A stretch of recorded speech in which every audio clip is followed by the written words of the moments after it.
Hello and welcome into the SorareData show. I am Andrew Laird. You can find me as Lairdinho on Sorare today to talk about the fact that I just called this the SorareData show.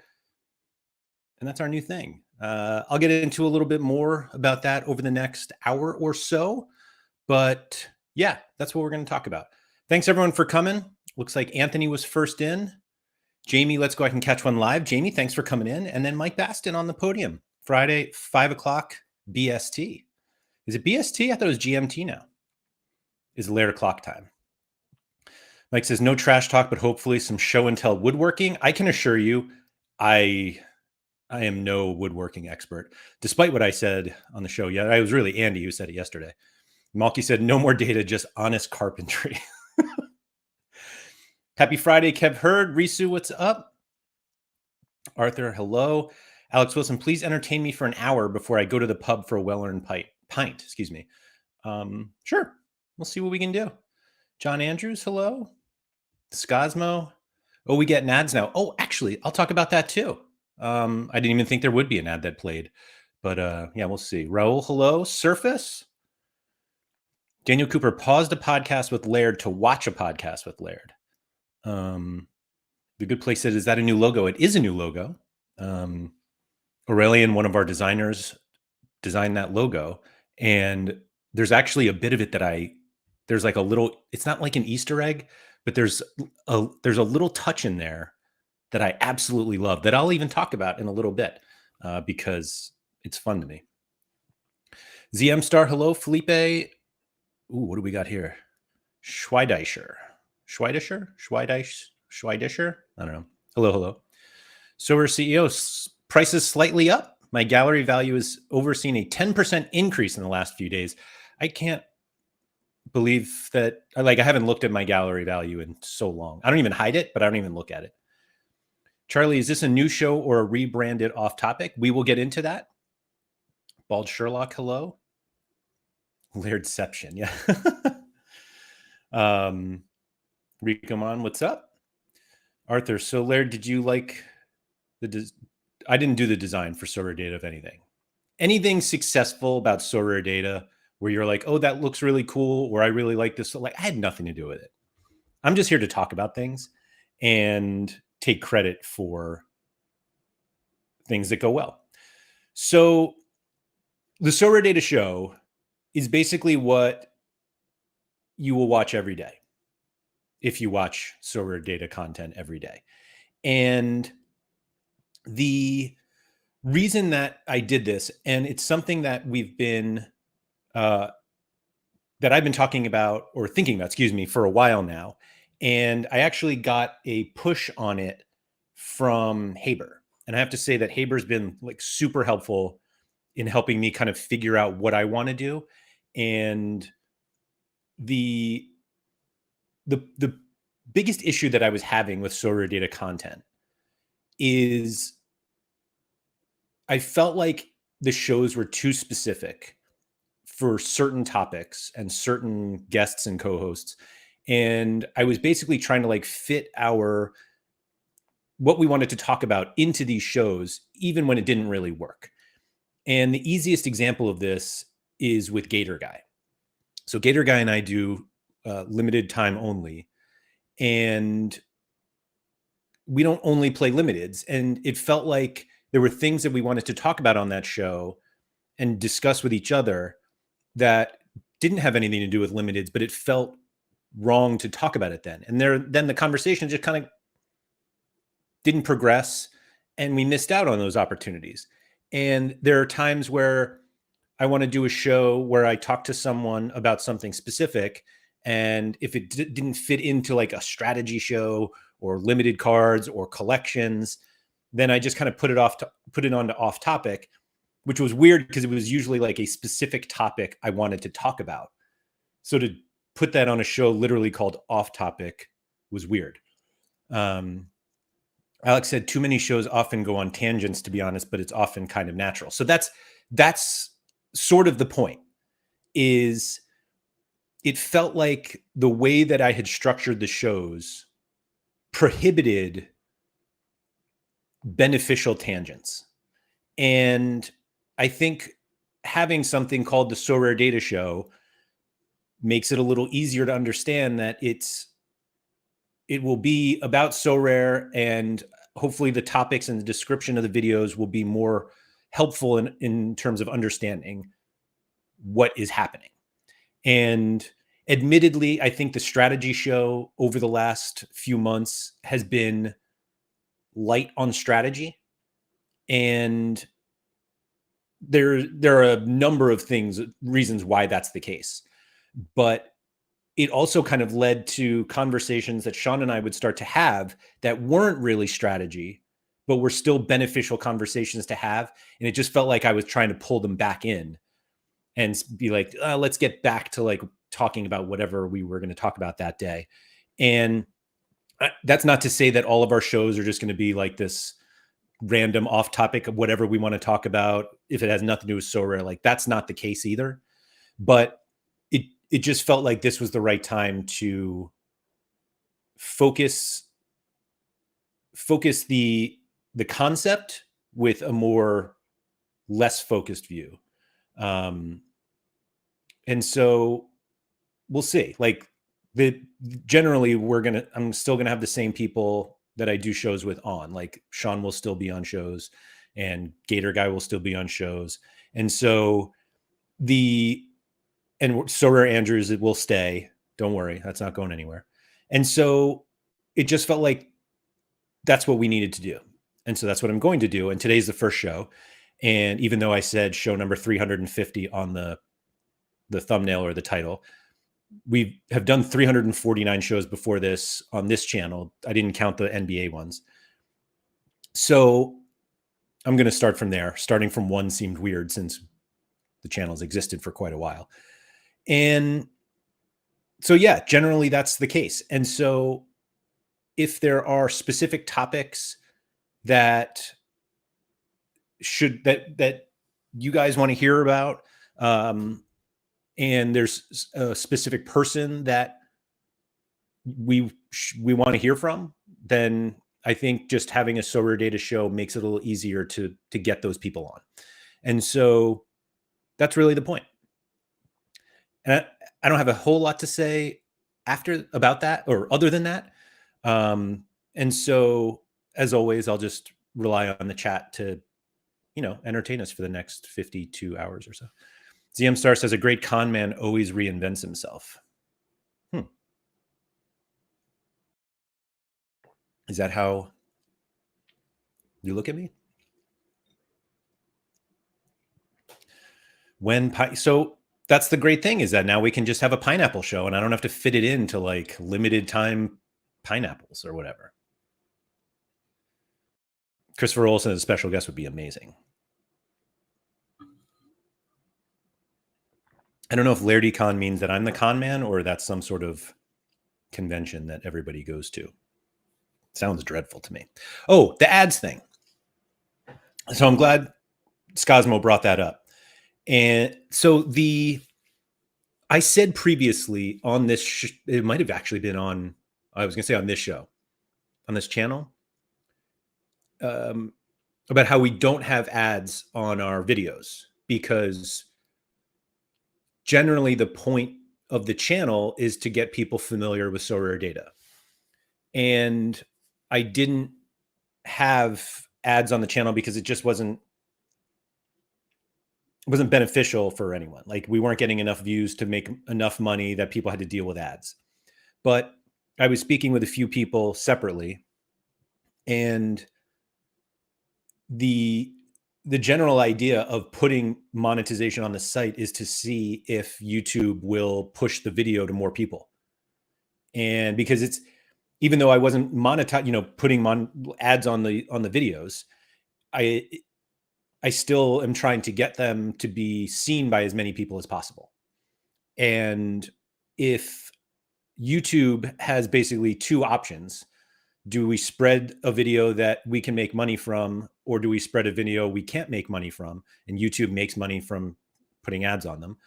Then in my mind, it would benefit the channel in terms of getting greater distribution for YouTube to try to make money off of it. And so again, I don't see like ad revenue from YouTube on this channel as being like a realistic revenue source for SorareData, but at least not now. One day when we're, when we have tens of thousands of views, then maybe that's the case. But right now it's not. And so, but I am curious to see if YouTube kind of throws this video in front of other people or more people so that they can monetize it. And if that's the case, then that's the case. And yeah, we'll see. Malky said, would it be stupid to just quickly edit the video stream descriptions to indicate what you actually talked about rather than what you planned to talk about before? So I do that.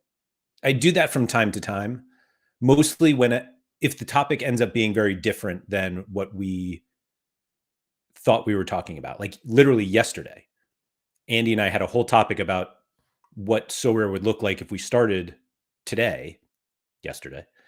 And then the Rivals announcement came and we ended up talking more about the Rivals. So I did change like the thumbnail and the description. And so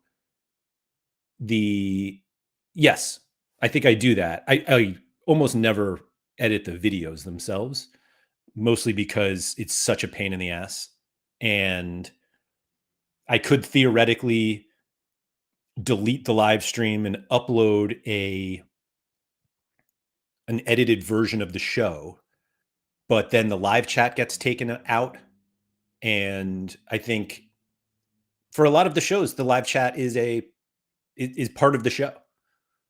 And so it's difficult for me to think that it's better to remove that part and get some sort of benefit from that. But yeah, I appreciate that suggestion because it does make sense, because you don't want to like go in to a video and think like, oh, this is going to be about this, and then you watch the entire thing and they didn't touch on it at all, which we've done before. Like, admittedly, that's not like that's not a someone else problem. That's ours. And so, yeah, you're right. Yeah. So, I mean, we are always looking for a sponsorship. That Ridge wallet never came through. So we'll just have to find something else, I guess. ZM Star said next show sponsor should be Waste Management. Daniel Cooper said YouTube Premium is lovely with how much I watch on here. Does that just mean it's ad-free, YouTube Premium? Charlie said every video has ads, so it's really not a big issue. They also are so easily skippable. Soul, what percentage cut for live chatters? Of the revenue? Yeah, you guys can have like 50% of the zero that it makes. Malky said, guys, you have to stop calling it the SPFL. To people in the know, it's the cinch. So I feel like we should keep calling it the SPFL because we're not in the know. That's all. Daniel said, after any chance of Sorare updating the rosters for licensed clubs after the January transfer window, I find it odd they push collections, then they're consistently like 5 players on the team we can't get. Sometimes they do that, but it's definitely not everyone, which is kind of weird. So yeah, I don't know. So the hidden thing in the logo, let me pull it up here. And you guys can see it a little bit in the top there, but I can share it more here. It's going to be, speaking of like Inception, so logo on logo. So this is the logo. And I really like it. We actually have an orange one too that I really like. And I'm not sure I like it more than this one, which is why we haven't used it. But so this is the logo. I mean, SorareData. Let me pull the other one up if I can. Here it is. So the little hidden thing, and there's nothing like crazy about it, and it's not, I don't think it's anything overly special, but it was just one of those things that I didn't notice it at first. And then when I noticed it, I was like, oh, that's really cool. And Ryuman said, where are the eyes? The eyes are on the back. Don't worry about it. So the little hidden thing is behind the microphone is another SorareData logo, like right there. You can see it. And I literally didn't see it at all. And obviously, once you see it, like you see it. But yeah, and then the other one, they kind of look like poker chips. Oh, yeah, I could see that. And then this is the orange one, which I think like pops a little more. We obviously have a different background, but I like them both. I think they're great, and Aurelian did a really nice job. And yeah, is it Maxime's bald? It is not. Orange is clean. Orange is great. Yeah, I think they're both great. I might leave both. I don't know. So it's a free color blindness check. Haggis said orange and black is nice, kind of giving off the Dundee United or Shakhtar vibes. Yeah, I agree. I mean, it's obviously our secondary color anyway, so I wouldn't rule out that I'll use it elsewhere. Yeah. Charlie said, I love the color of the white border that isn't white. Very retro. Totally agree. Totally agree. Yeah, I think it's great. It's like one of those things that I have no skill in design, and seeing somebody come up with something like this, and he did it like fairly quickly, is just wild to me. And one of the fun things is the like software that we use to do all of this stuff is shared, and so I literally can like watch him do it, and it's crazy. Just crazy. Let's see. Charlie said, remember when they said they would add unminted players every Thursday, then did it twice and stopped? I don't think that's right. I think it was Tuesday, but I remember that they stopped.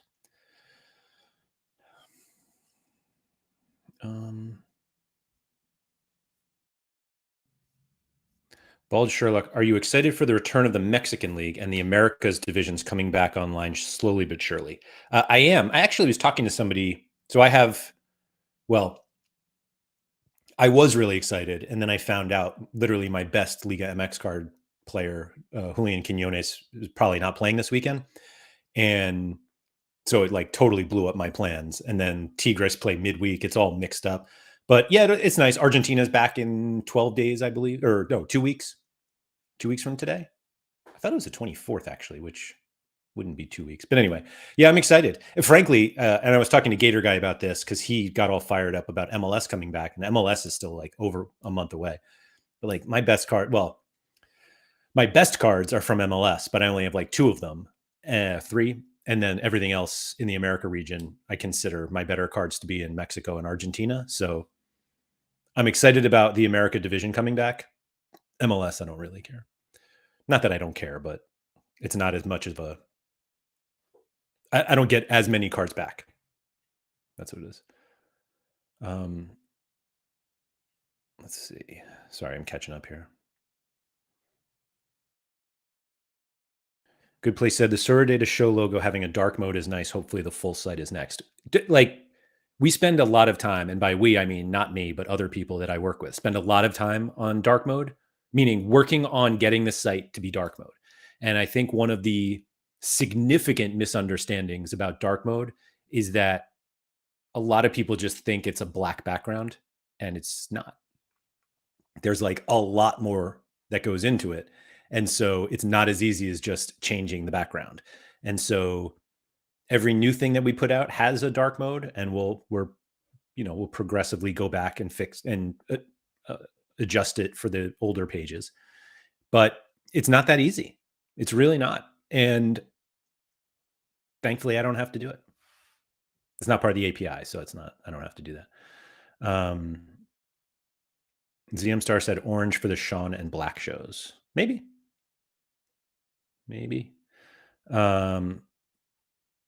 Let's see. Would make a great coaster.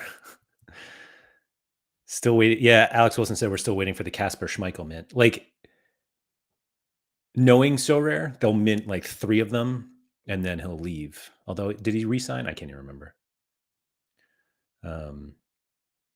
Vincent's, when will collections be live for NBA on SorareData? I don't know, to be honest. I know it's I know it's like on our list. We know. We know. I'm curious when coins are coming to NBA or rivals or really anything. Anything. Okay. Haggis said my best Argentinian defender just popped up at Udinese. Sad. Ooh, that's terrible. I hate when that happens. Pablo said Argentina back on the 26th. Oh, okay. Yeah. 5 game weeks from 6. Let's go River. That's how you start a season. Mike Basson said, how hard are you trying not to say the T word? About as hard as I'm trying not to say the C word.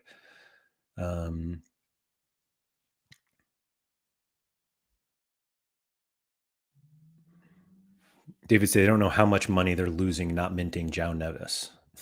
I'm sure. ZM Star, how's Maxime doing? He's doing well. He's doing very well.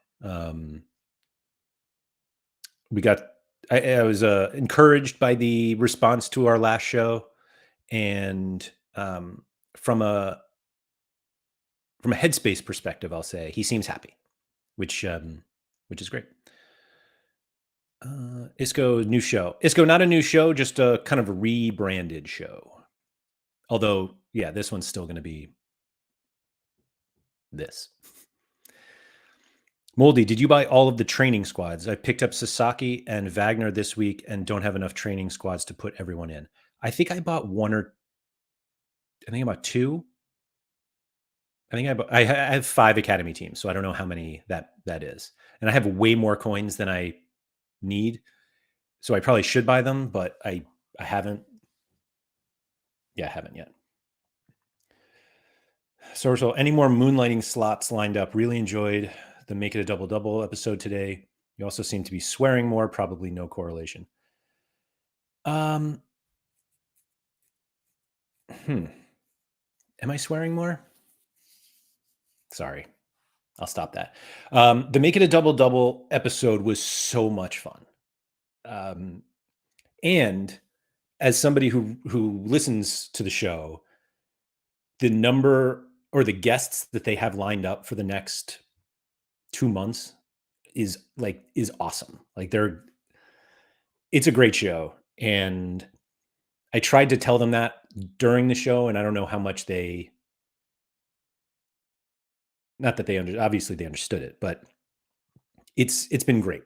And so this week's episode was a ton of fun. I also did a show with Dario Ficardi this week. Dario is one of the, if not the most, to be honest, I don't actually know. If he is not the most, then I'll say he's one of the most popular Italian Sorare content creators. The discussion we had was in English, but I believe there were subtitles available in French and Italian. And it was actually, they were very different discussions. So like listening to one, you're not going to like hear the same thing on the other one. Although I did have to talk about the Scottish Premiership in both shows. And hey, Hoodwink, thanks for coming in. But one of the really interesting things that I talked about with Dario, and we talked about it a little bit before the show, before like the video, but he was commenting about how the sentiment in the community felt pretty negative. And I don't think anybody's really doubting that. And what was interesting is I hadn't really thought of it this way, but he asked me how the sentiment was among American Sorare managers. And I would guess that that a majority, and I could be totally off on this, but I would guess that a majority of Sorare managers in the US focus more on NBA and MLB. And those games aren't that big. And obviously, I know that there are obviously European users from those games as well. But we were more in the context of football. And I can't speak for every American Sorare manager, but I do speak to a good number of them. And generally, it's not negative. It's almost never negative. And I think part of it is because we Well, I was going to say part of it is because we've been around so long that we've kind of just accepted it. But it actually does seem like a lot of the older users on the European side are the ones who are the most pissed off. And so the weird thing about that is, so I not that I spend all my time speaking to other American Sorare managers, but it's just not nearly as negative. And I think we kind of just try to focus on what we enjoy about the game, and that's what we focus on. And the game is the game, and we'll play whatever it is. And I don't know, it's weird. Mark, what's up? Iced tea is my new favorite thing. I love to hear that. It's great. DM Star said American democracy voted and Laird is our spokesman. I don't speak for anyone but myself. Like, I don't even represent the views of SorareData. Berger said, if NBA had a threshold comp, would it be more popular? All my friends ask how they can earn money, and that leads to the "you like crypto, bro." I don't think threshold makes sense in NBA for a lot of reasons, but generally because like the player movement is so big in terms of like which guys are helpful and which aren't, that I don't think it works for NBA or MLB. And that doesn't mean I don't think they should have more cash payouts, but it's not there.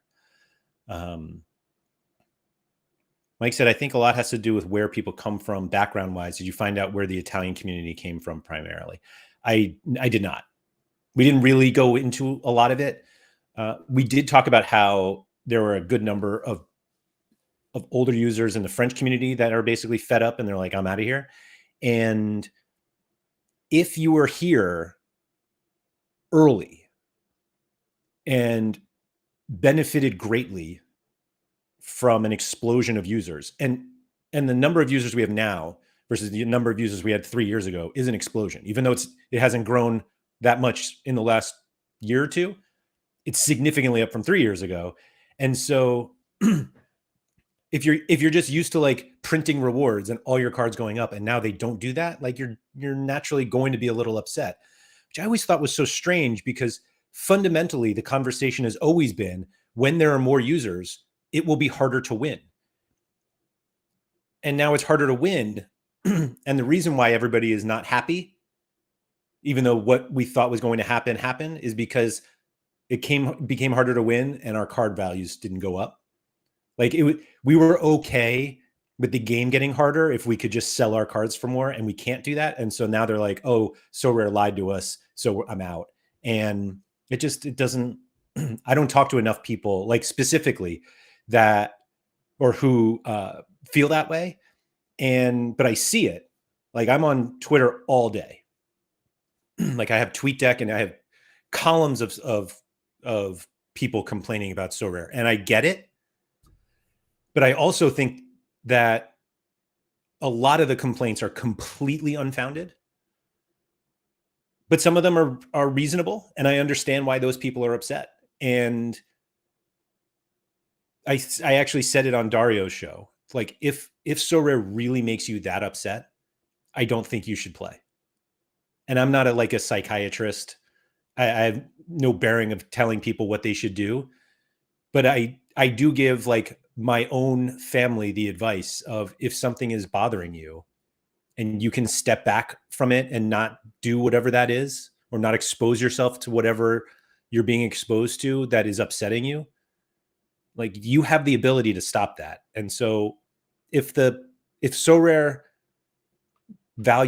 card value is going down is really upsetting you, just either A, stop looking at them, or B, like, sell your cards. And I think it's healthier to just stop. But I don't feel that way. So you're not going to hear me say like how awful this game is and everything's broken and everything's going to zero, because like I don't believe it. And I'm enjoying the time anyway. So I'd rather, like, just the way that I think in my own head, I would rather just focus on the positive here. And the positive is really, really fun for me. Moldy said, I think Haber made a lot of sense in the midweek when he was speaking about more players being able to afford all the cards that were out of reach before. That's kind of put a lot into perspective. So that what happened in that respect was really interesting, because ultimately there was going to be a point where the game got harder because there were so many more people who had those cards, who had like the great cards. And it always came out with limiteds. Like at some point there's going to be like 10,000 Mbappe limiteds. And I hate thinking that far ahead. But even if there were like 4,000 Mbappe limiteds, I don't even know how many we have now. Well, Mbappe is probably a bad example now because they don't have the license anymore. But let's see here. Let me go to like Kimmich. So there's 812 Mbappe limiteds right now, but Kimmich has 1,105. So the whole thing about the game getting harder was that more people were going to come in. If there were more people coming in, then a small percentage of those people would be able to buy Kimmich and Kane and whoever. And so you would have more people with good cards because there were more good cards out there. And on the flip side, you had all the new users, obviously not all of them were going to be good at the game, but there were going to be enough that were good at the game that it fundamentally made it harder for all of us to compete. And so, like I said before, what made us feel okay about that is that this flood of users were going to come in and buy our cards, and we'd be able to profit on those cards. And that part hasn't happened, and that's why people get upset. Like, we always knew this game was going to get harder, and we're just seeing it now because with card prices down, just that, like, more people can afford cards like Kimmich. And I mean, I don't have a Kimmich, but like more people can get those cards that previously could not. Hoodwink said, I often get told off for speaking positively in the midst of all the negativity, but it would depress me just listening to complaining all the time when there's tons of positives every day. Yeah, I have one thing. The one thing that I dislike about all the negatives is that there's there's very rarely a reasonable solution that that comes with it. Like, this part of the game is broken, maybe they should try this. And that doesn't ever really happen. Or it's like just so outlandish that you're just like, if you start thinking that's a solution, you're setting yourself up to be upset. Like, lots of people talk about, so we're getting rid of the threshold. And people are like, no, that's really dumb. I'll sell my gallery. What they really should do is pay out thresholds to everyone for whatever score they get. And you're just like, come on. Nobody's actually saying that. But Vincent said for NBA, the DFS half wins, half loss would be awesome. Like that suggestion too in your last stream for Cap. Yeah. So I actually wanted to run some numbers, and I just didn't get it done in time for this stream. So maybe I'll talk about it on a show next week. But I'm trying to pull it up here. Sorry. While I also get some offensive offers. Somebody wants my Enzo Perez super rare. How dare they? Level 20 super rare, no less. Anyway, so I ran some numbers, and I just don't think people appreciate how much money is really given out. Let me see here. Mike said, I'm guessing a lot of the US had DFS backgrounds. A lot of UK had football index, and previous experiences have been brought to Sorare as a baseline. So to be honest, most of the DFS people I know don't play Sorare.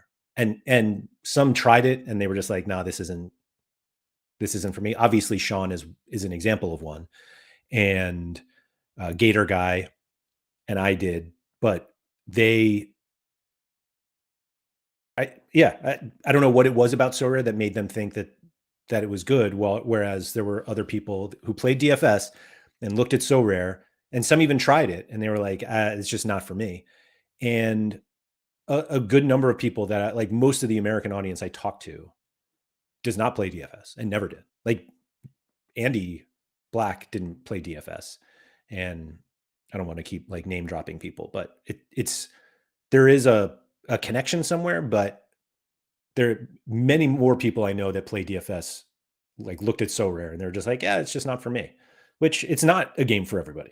The same way that DFS isn't a game for everybody. Let's see.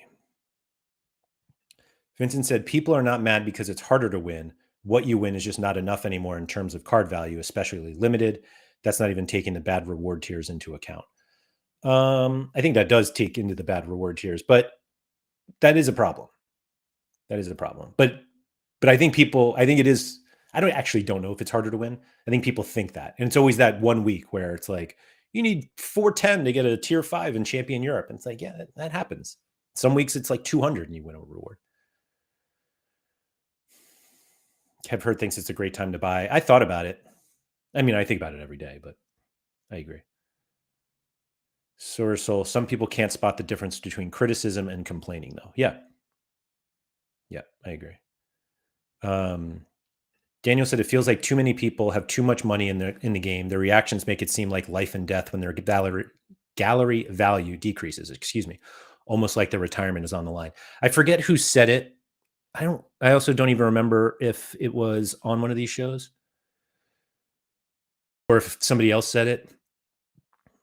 But I think that there are many more people who are, I don't want to say over leveraged or over invested, but I think there are a lot of people who put more money into Sorare than they were actually comfortable like losing. And if that happens, yeah, you generally feel uncomfortable. That being said, I think there's another part of that some people maybe a while ago put money in that they were comfortable losing, and then their gallery value went up to such a high number, and like that number would have been too high had they would have never put that much money in, but because it was worth that much money, that's the number they think of. And so it's like, man, I can't lose that much money.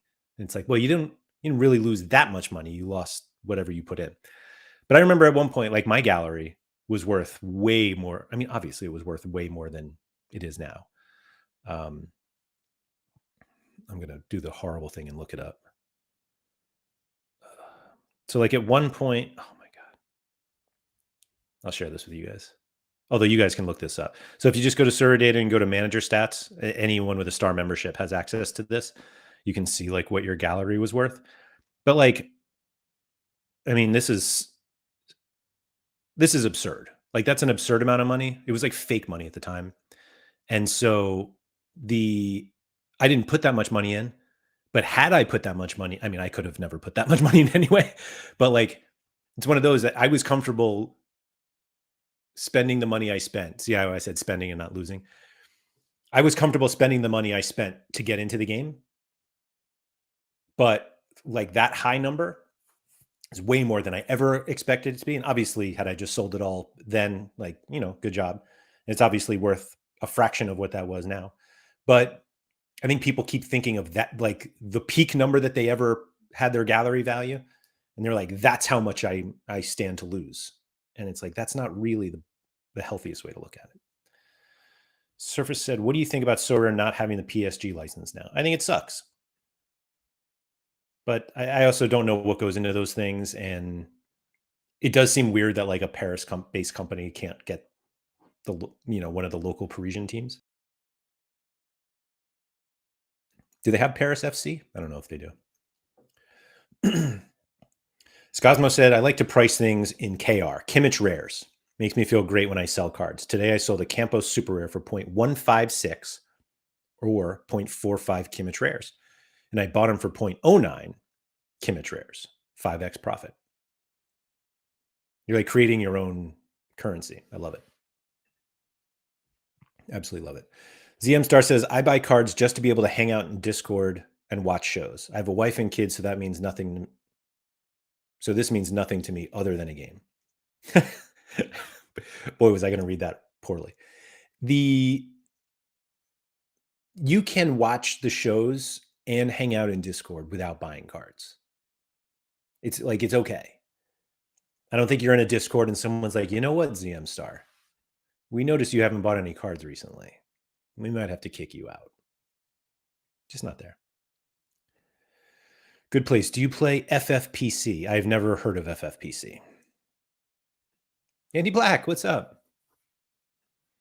Bald Sherlock said there are a lot of poker players playing. Poker aligns significantly more with DFS than it does Sorare. There's a reasonable overlap with Sorare as well, but I think it's more with DFS. Alex Wilson said, I still don't really get DFS. What do you not get? Like why people play? Daniel Cooper, I don't understand the sentiment that the limited rewards are significantly worse value than other scarcity rewards. The multipliers are the same. The dollar number being low doesn't make it worse value. I think that's weird too. I think it's just the actual value. Like a $3 reward looks a lot worse than a $30 reward, even though both, I think that's just the way it is. I think the negative sentiment toward limited value rewards come from people who don't play limiteds or don't focus on them enough. Don't like I generally believe that most people who play limited competitions and are fairly new users enjoy the game and aren't overly concerned with what happens on a micro level every single day. I think it's people who have been around a long time, who have seen their gallery values rise and tank, that are the most upset. And that's why it kind of bothers me that when people are like, well, 90% of users are, and it's like, you don't know that. And frankly, most of the user base plays limiteds and only limiteds. And so the people who, and I'm guilty of this myself, of saying like nobody would feel this way. And it's like, they kind of do. And there are a bunch of like, part of it is just not being able to have like access to these people. And it's one of the reasons I really like to make it a double, because those guys, they don't only play limiteds, but they speak more on the level of people who are newer in the game than I am. And so they say things on the show and I was like, oh, I didn't really think anyone thought that. And it's like, well, yeah. And it turns out like a lot of people think that. And that's one of the reasons why I think content is really good overall, that you could just get a better idea of what other people are thinking. And that one generally tends to be more positive. And so that's why I like listening to it. I don't need to listen to an hour of podcast of somebody just bitching about Sorare all the time. Alex Wilson said, I don't bother looking at these graphs, to be honest. I never feel like I gain anything positive out of it. So Alex, that's the first time I've looked at that in a while. And I still haven't even looked at what my gallery value is worth. Yeah. It's all just, it's make-believe to me. Haggis said, I can mentally offset my gallery value loss for the value I've gained from Sorare in entertainment. Not many people seem to value that aspect though, which is a shame. So Haggis, I think there are actually a lot of people who do that, who have looked at their Sorare value and just being like, okay, and they're like, but this game is great. I've had a good time. I'm in this Discord or WhatsApp group, and they're enjoying it, and they're talking to people that they've never met in real life, and they all have this single great hobby together, and they can talk about it, and I think they're generally okay. And yeah, I think they see it. They do.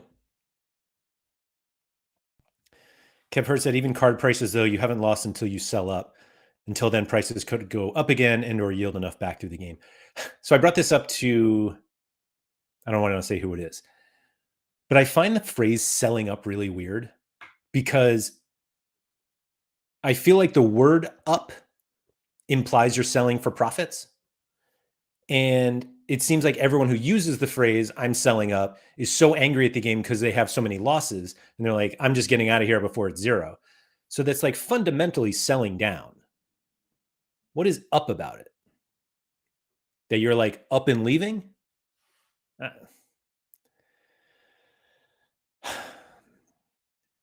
John Andrews said, people will spend decent sums each weekend on a bet, win nothing, and go again without a complaint.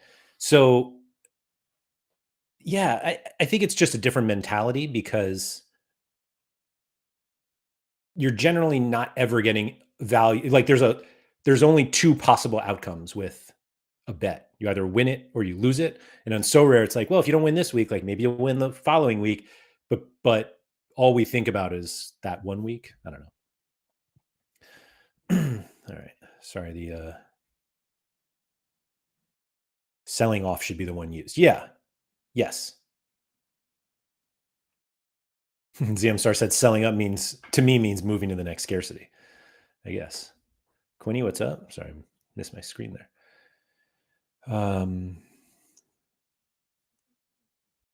Yeah, DFS. Oh, I'm sorry. Haggis was going to say, I don't. DFS is daily fantasy sports, and DraftKings and FanDuel are the two biggest. They're based in the US. I think both are available in Europe, not every country, but it's a fantasy sports game where you pay an entry fee to enter contests, and they have all these different kinds of contests, and they cover all different types of sport.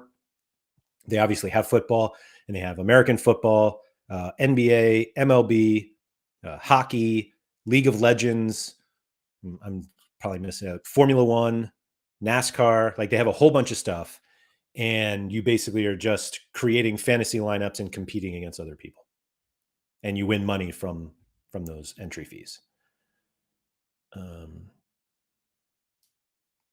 Haggis said, if the game was to go to zero or vanish tomorrow, I'd be more upset at losing what is now my main hobby than the money. So I want to say I feel the same way, but I'm obviously in a position where I also lose my job. So then it's like, I got to look for a new job. And frankly, I'm not qualified to do anything else. And so it would be very difficult for me to have to do that. But yeah, I agree. Like people really enjoy this game, and there's so much more to it than just how much did I buy my card for and what did I set, what is it worth now? And it's everyone who's really angry hates hearing that. And they'll say like, yeah, we never talked about that stuff when like card prices were going up, because all we want to talk about how much money we made. And that's true. That's true. And somebody mentioned that there was more content like back when prices were up because people wanted to talk about it. And I think that's a fair point too. It's like nobody wants to like be like, hey, remember when I made $5,000 last week with a video they made, a year ago. And now it's like, hey, I got the $5 threshold and my cards are worth $2. They used to be worth 300,000. So I don't know.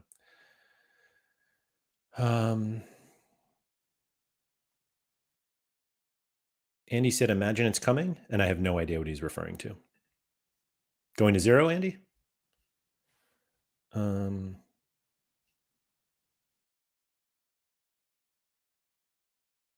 Sorry, I'm catching up on the chat here. Rob said, people onboarding because of ETH saw it as an investment during the boom. So that's a really interesting comment. I'm glad you said that, because I literally watched a video earlier this week that Andy and I filmed 2 years ago. And there's actually one even before that is, I don't know if it's better. I have to go back and watch it. But the first one is, both of them are Sorare Andrews. And the first one was called the Currency Bundle. And the second one was called Why I Left Sorare. And both of them are over on the RotoWire soccer channel, but I think they're in the playlist on the SorareData feed if you guys just go through there. So I highly, highly recommend those two shows.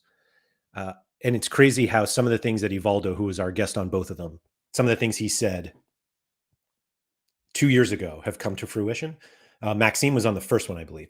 But one of the things he talked about was how he tracked basically ETH versus the cards he bought with ETH. So he bought ETH and then used that to buy cards and basically compared how they went over time.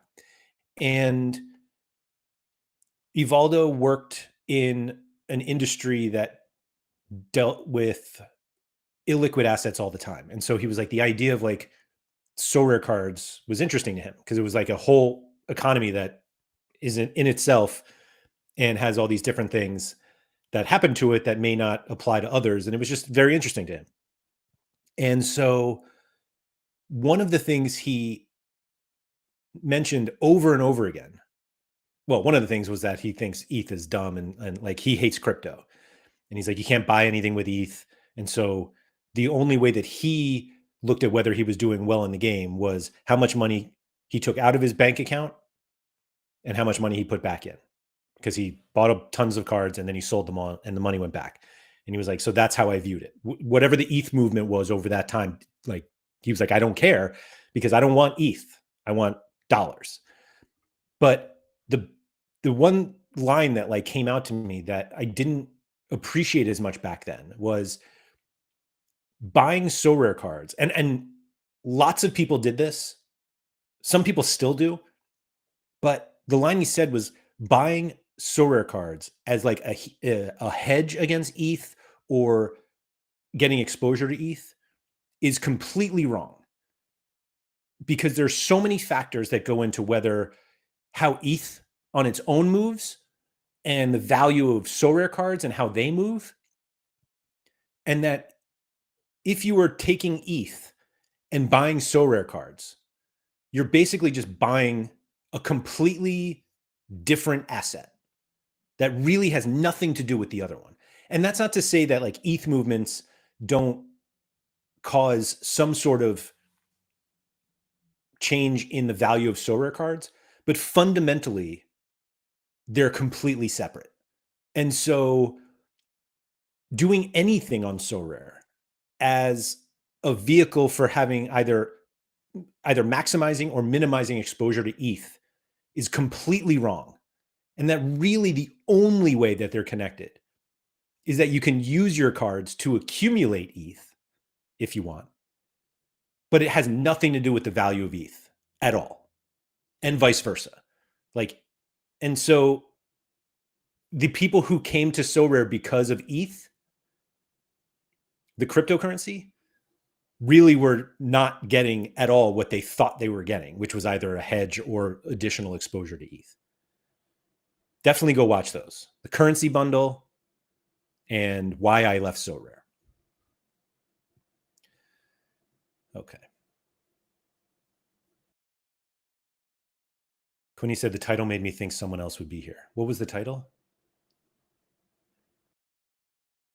I mean, you're here, Quinny. There are plenty of people here. Oh, no new show. Who dis? Yeah. Yeah. It's not really a new show. Vice said people who say investing in Sorare irk me. Yeah, I mean,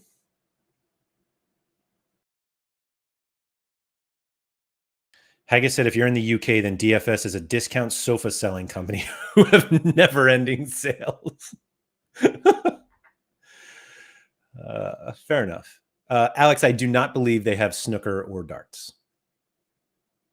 They have golf too. I forgot. Golf and MMA and or UFC. No, it's MMA. I think that's it.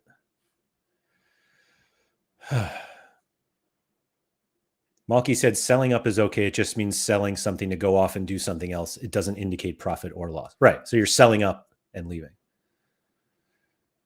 Oh, Andy was talking about PSG, and I don't even remember what he said about that anyway.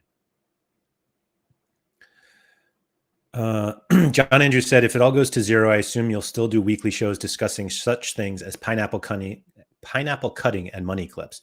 You better believe the monetization will be on that channel. Daniel, did you see the full Brighton shirt, frame, and cards that Sorare Seagull got from Sorare? Loved it. I did see it. It's amazing. And I also didn't think it was allowed. Like, I didn't think we were legally allowed to print our cards, despite the printed card right here that Sorare gave me.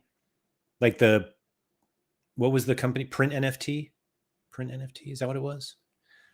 It's like a French company that was going to print Sorare cards and like raise money. And then at the last minute, Sorare was like, oh, wait, you can't do that.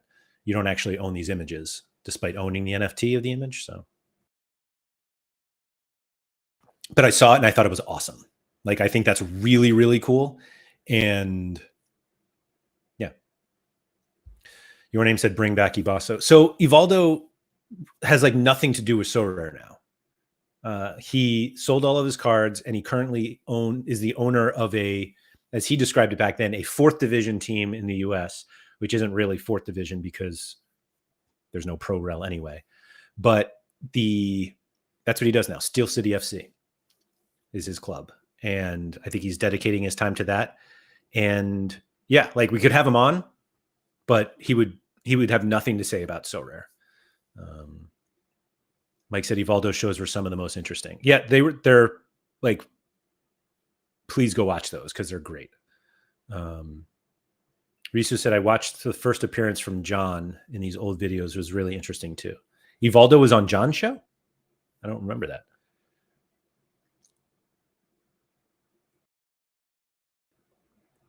Daniel said Americans saying snooker will always make me laugh. Did I say it's hooker with an SN?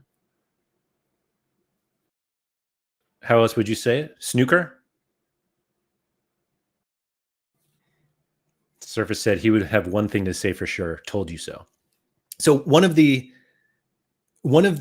things that he said that is on the why I left Sorare was he was talking about I forget how he described it, but we basically got into like black swan events.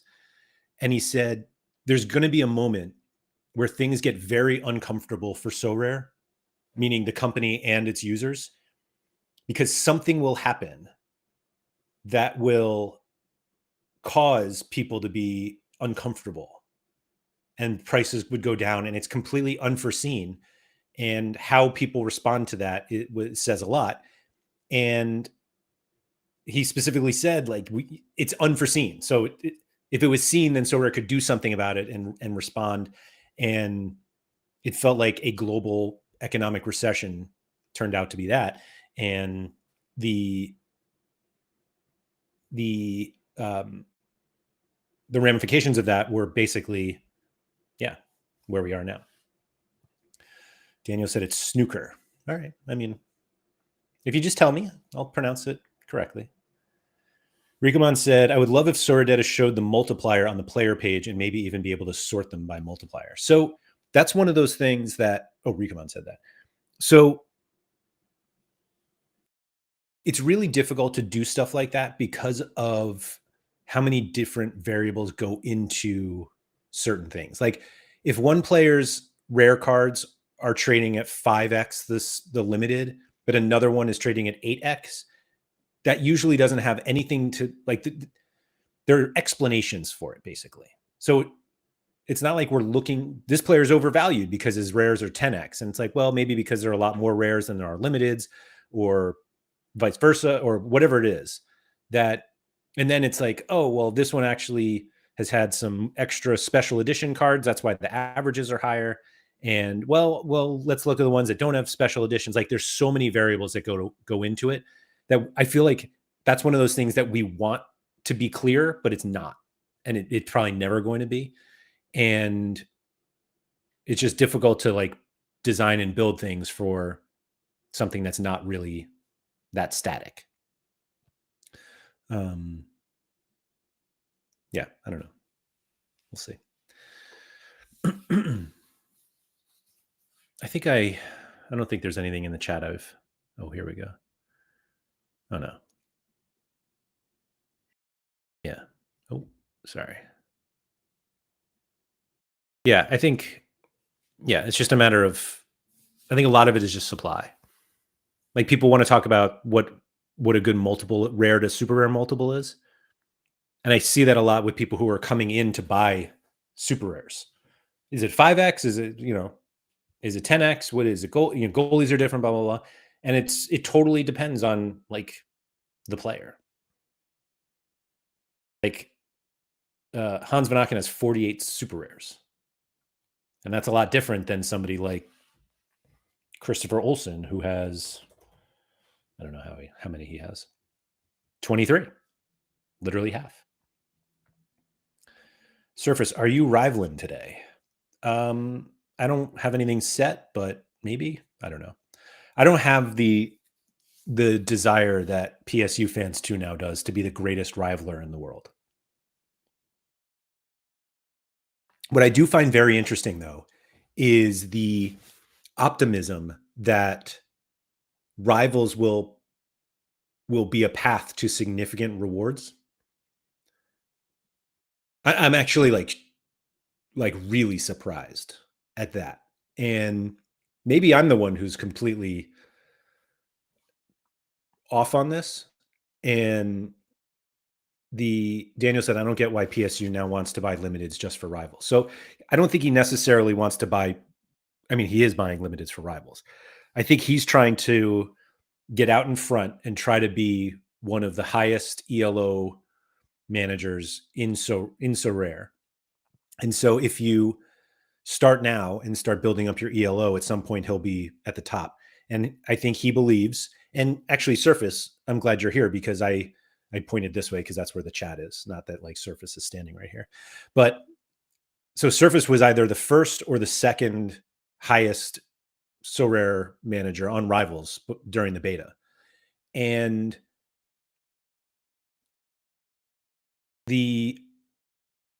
there is an expectation, Sean, and it sounds like Scosmo agrees with Sean, that there's going to be a point where whoever the best players in Rivals are will get like significant rewards. And Surface said I finished second, but was first for a good period. So Surface, since you're here, what do you think the best rewards will be for Rivals? And I think that's the other difficult thing is that it's like, do you benefit the top 10 people in ELO every month or like what it is? And it's, I guess maybe I've been looking at Rivals incorrectly this whole time, that it felt like Sorare was using it as an onboarding tool and not as a supplementary game to, what do they call them? The pro competitions. And so the idea that Rivals, which is like a free to play game that eventually, if you want to be the best, can't play without buying cards. But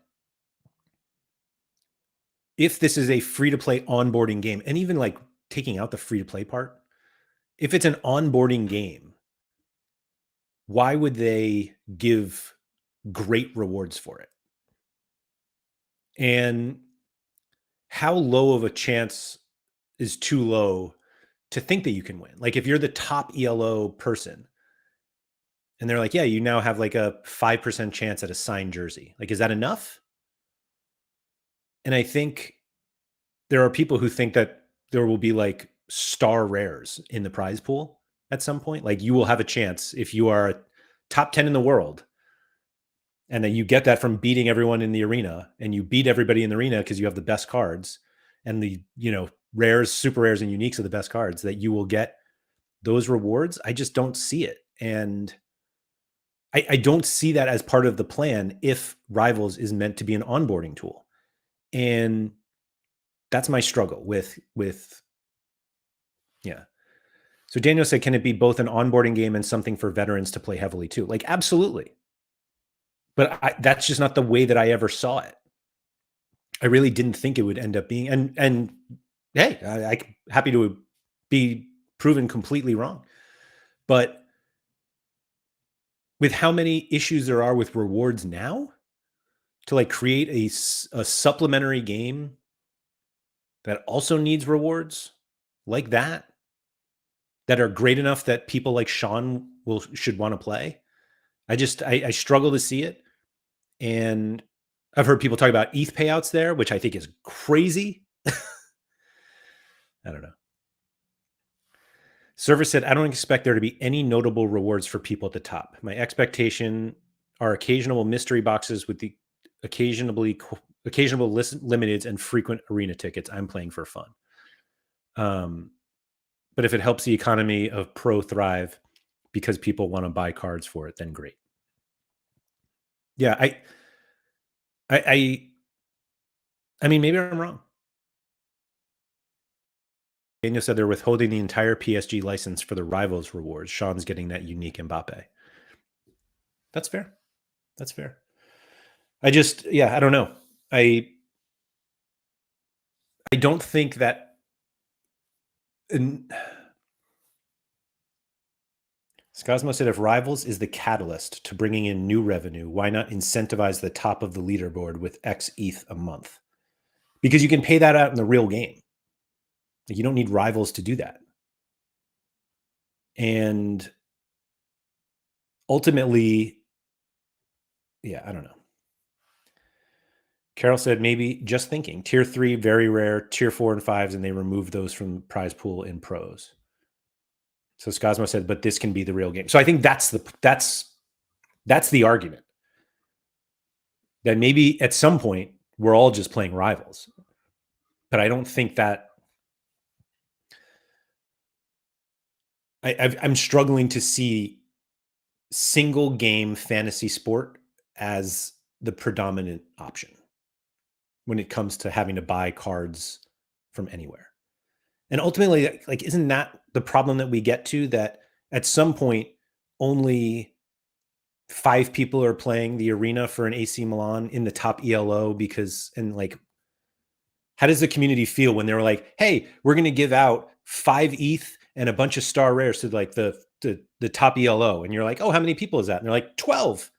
You're like, oh, so all of that money goes to like one of 12 people? Like, people aren't going to do that. They aren't going to be happy with that.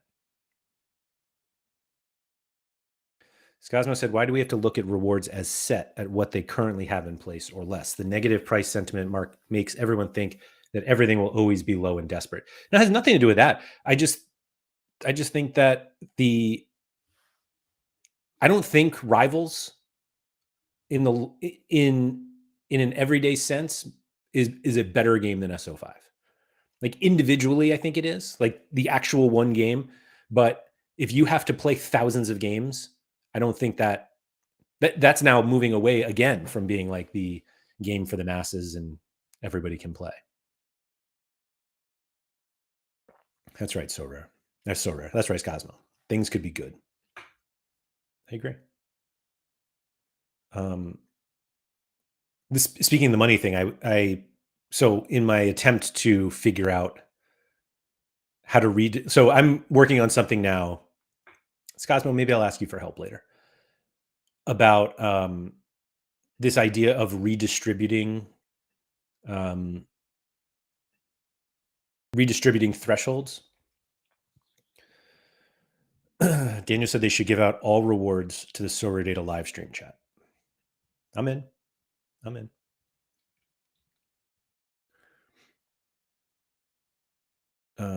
What was I talking about? Reward pool. So I look back on game week 431, which was in the beginning of December. So every league was playing, but it was like very small America and Asia. But I went through and looked at what the cash payouts were for all of the rare regions, rare and rare plus. I didn't go into super rare, limited, so it's a bit of a, I don't think you can necessarily, do this exercise by just scarcities, but I'm somewhat lazy, and so I'm going to do it. But and now that I see, I actually didn't even go through all of this. I didn't do the math correctly yet. But basically, we were looking at like 20 grand in, it wasn't even 20 grand in cash / ETH distributed to winners. So that's the podium places in Challenger, Rare Plus, America for both, Asia for both, All-Star, U23, and Second Division. So all of those get podiums. And then in All-Star Rare, it paid up, you got $100 if you finished up to 80th. Rare Pro was $200 up to 30th. Champ Europe Rare was 100 up to 30th, 100 for up to 15th in Rare Plus. And then they paid 10 times that in rare thresholds. So they paid, so if you think about this, like for example, All-Star Rare had 6,000 entries, roughly. 81 cash. And that's when they paid out 20,000 instead of 220,000.